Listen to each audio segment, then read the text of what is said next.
안녕하세요. 6월 25일 목요일입니다. 어제도 흐리고 하루 종일 가랑비가 내렸는데 아마 오늘 오전까지는 비가 오는 모양입니다. 오후에는 좀 개인다는 소식도 있고, 그런데 뭐 이제 장마가 시작됐으니까 한 달 동안의 날씨는 이렇게 오락가락하지 않겠습니까? 물론 이제 장마가 되니까 전체적으로 습도가 높아져서 곰팡이도 피고,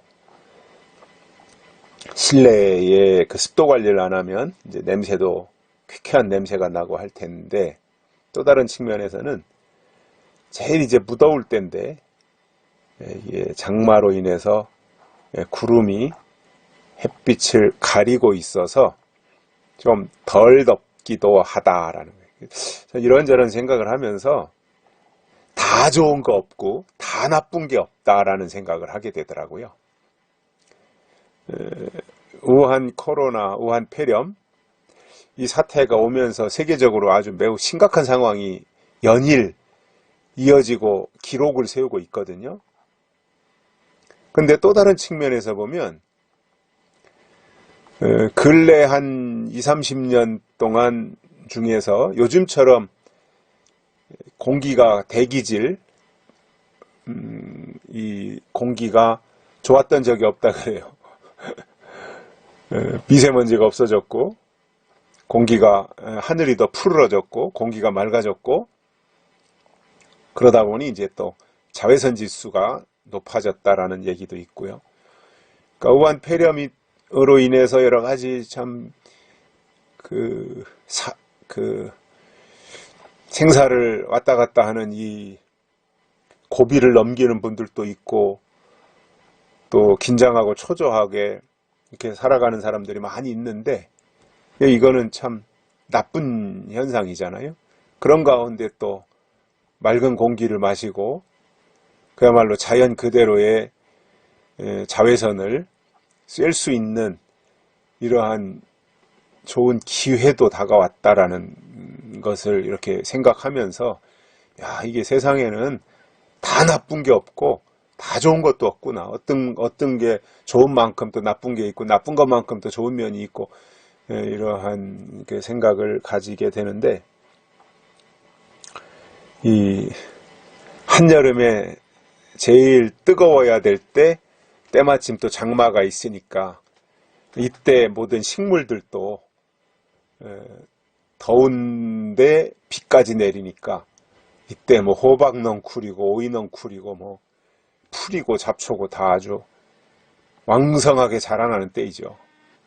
아주 쨍쨍 햇볕만 내리 쬐다면 식물들이 다 말라 죽겠죠. 장마철에 늦게 심은 고구마도 뿌리 내리고 고구마 순도 쭉쭉 뻗어가고 말이죠. 옥수수도 쭉쭉 크고, 모든 식물대가 이 장마비로 인해서 수분이 넉넉히 공급되니까 왕성한 성장을 하는 시기이다, 또 이렇게 생각을 해봅니다. 그러니까 다 좋은 것 없고 다 나쁜 것 없고, 좋은 게 있는 것만큼 나쁜 게 있고, 뭐 사람도 다 그렇잖아요. 사람의 성격도 그렇고, 어떤 저 사람은 저건 좋은데 이건 나쁘고, 또 저 사람은 이건 좋은데 저건 나쁘고, 다 이렇게 있듯이 이제 우리가 날씨도 그렇고 뭐 살아가는 게 다 그런 것 같습니다.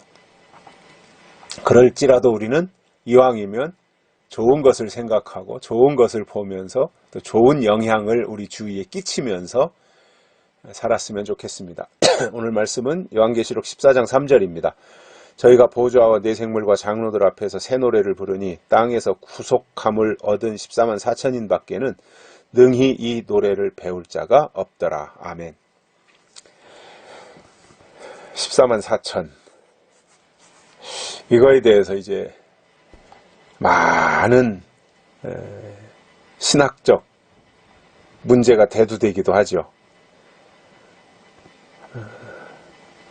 과연 그게 실제 14만 4천이 실제 숫자냐. 이단들은 대개가 실제 숫자라고 그러고, 자기들이 이제 14만 4천이다 이렇게 이야기를 합니다. 여호와 증인도 그러고 신천지도 그러고.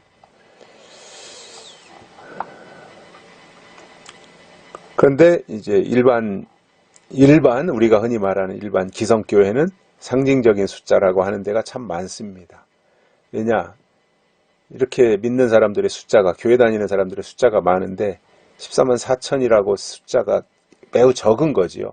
그러다 보니까 이건 어떤 상징적인 것이다 라고 이렇게 보편화시켜 놓은 거지요.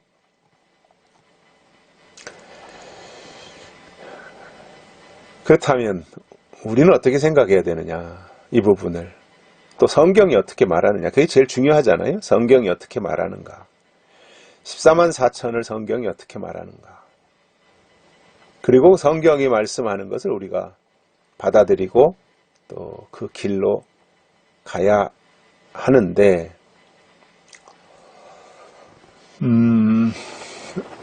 우선 먼저 제가 생각할 것은 성경에 나오는 숫자는 거의가 다 실제적인 숫자입니다. 마가다락방에 성령 받은 120문도 상징수 아닙니다. 실제적인 숫자입니다. 미디안의 300, 기도원의 300용사도 실제적인 숫자고요. 아둘람굴의 다윗의 400명의 군대도 실제적인 숫자고요.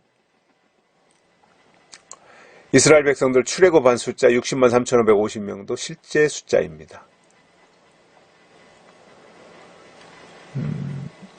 가나안 땅을 정탐했던 12정탐꾼도 실제로 12정탐꾼이었고요. 예수님의 12제자도 상징수가 아니라 실제 12제자였고요.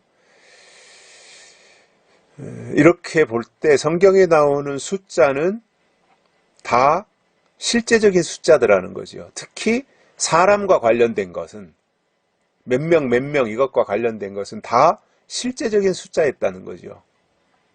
뭐 한두 명의 차이는 있을 수 있겠지만, 그런데 성경에 나오는 사람과 관계되어진 숫자가 다 실제적인 숫자였는데 유독 요한계시록에 가서의 숫자를 상징적으로 해놨겠느냐 할 때 그렇지 않다라는 거죠.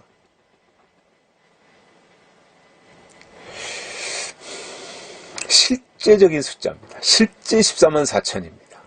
계시록에 나오는 14만 4천은 실제적인 숫자입니다. 계시록 7장에서 각 지파에서 1만 2천씩 12지파에서 14만 4천이 하나님의 인을 이마에 받은 자들이죠. 그리고 그들이 14장에서 새 노래를 부른다 그랬습니다.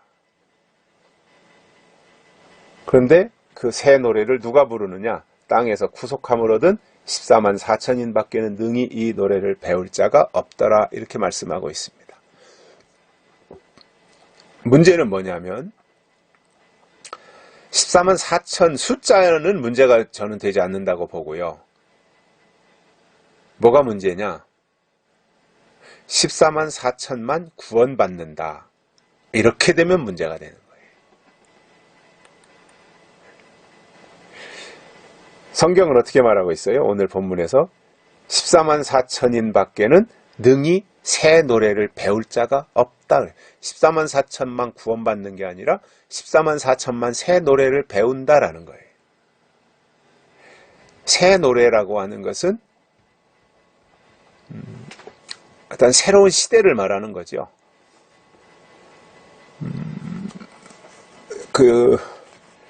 요즘에 우리나라에서 제일 신바람 나고 제일 진짜 벼락 맞은 사람들이 누구냐 하면 트롯맨들입니다. 트롯맨 7명, 영탁이니 뭐 영웅이니 그 트롯맨들 7명. 걔들이 뭐 졸지에 자기들의 신분이 아주 바뀌어버렸죠. 자, 그동안 우리나라에서 트로트 하면 이게 좀 뭐라 그래야 되나요? 좀 하시했다 그럴까요? 트로트 하면 아니 뭐 이렇게 몸값도 별로, 가수들의 몸값도 별로 못 받고, 요즘 대중가요 일반적으로 뭐 김건모가 부른다든가 하는 이러한 노래들보다 한 단계 낮은 어떠한 평가를 받았던, 그래서 그, 좀, 이렇게, 관심 밖에 있었던 게 이제 트로트 분야였죠. 근데 우리나라 국민들의 정서 속에는 트로트가 맞는 것 같아요. 트로트가. 근데 이제 방송이나 이런 데서는 트로트는 좀 이렇게 소외시키고 일반 대중가요라고 하는 것으로 어떠한 이끌어왔고, 그러다가 뭐 서태지나 이런 사람들이 나오면서 이제 어떤 장르가 좀 이제 바뀌기도 했는데, 그 트로트가 이렇게 좀 사람들로부터 이렇게 인기 종목으로 들어오지 못하다 보니까 국민들이 트로트는 좋아하는데도 거기에 진출하는 가수들은 많지 않았었죠. 뭐 태진아라든가 뭐 장윤정이라든가 뭐 이런 사람들이 이제 주로 이제 트로트 가수로 활동을 했고요. 송대관이도 했지만 그렇고. 근데 이번에 그 TV 조선에서 트롯맨 참 그 예선전을 치열하게 거치고 선발되어서 이제 최종적으로 7명 뽑힌 그 사람들은 요즘 아주 뭐 하루하루가 다 참 신바람 나는 날이고, 그리고 그것으로 인해서 지금 우리나라 사람들 속에 트로트에 대한 평가가 완전히 달라져서 이제는 트로트가 대세가 돼버렸어요. 이야, 이게 참 방송의 영향이라는 게 이렇게 크구나. 이 삽시간에 이렇게 모든 흐름을 다 바꿔놓버리고 말이죠. 그래서 이제 트로트가 대세가 돼버렸어요. 아주 뭐 어린애들서부터 노인분들까지 다 트로트, 뭐 임영웅이 모르는 사람이 없고, 이런 그 모습에서 이 노래라고 하는 것이 사람들에게 이렇게 기쁨을 줄 수 있고 분위기를 이끌 수 있고 뭔가 또 새로운 것들에 대한 시도를 할 수 있는 분야이구나, 이런 생각을 하게 됐거든요. 성경 계시록에도 나오는 이제 새 노래, 우리가 실질적으로 여기서 새 노래라고 하는 것이 뭐 찬송가를 부르든 무슨 우리 입으로 실질적으로 어떤 노래하는 형식은 아니지만 표현을 이렇게 했을 뿐이지. 그러니까 저희 아버지께서는 이거를 이제 새로운 창조라고 하셨는데, 왜냐하면 음악은 창조라는 거죠. 이 음표 있잖아요. 음표. 우리가 흔히 말하는 콩나물 대가리. 이것은 무궁무진한 음악을 창조해낼 수 있잖아요. 음표를 어디다 배치해 놓느냐, 4분음 표냐, 8분음 표냐, 16분음 표냐, 뭐 이런 것들에 따라서 다, 그러니까 이거는 지금까지 만들어진 이 세상에 나와 있는 우리나라, 일본, 중국, 미국, 이 세 개 나라에 지금 쏟아져 나와 있는 노래만 해도 무궁무진할 텐데, 계속해서 지금도 도레미파솔라시도라고 하는 요 음계를 가지고 계속 지금도 노래가 쏟아져 나오잖아요. 그래서 아버지는 이것을 새 노래라고 하는 것은 창조다, 창조. 하나님의 새로운 창조를 의미하는 것이다. 이렇게 이제 설명을 하셨거든요. 그러한 측면에서 볼 때 14만 4천은 구원받는 자의 수가 아니라 새 노래를 부를 사람들의 숫자다, 이렇게 보셔야 됩니다. 그래서 120문도가 새로운 시대를 열어놨듯이, 은혜 시대라고 하는 새 시대를 열어놨듯이 14만 4천이 앞으로 다가오는 새로운 시대를 열어놓을 사람들이에요. 그 새 노래를 부를 사람들인 거죠.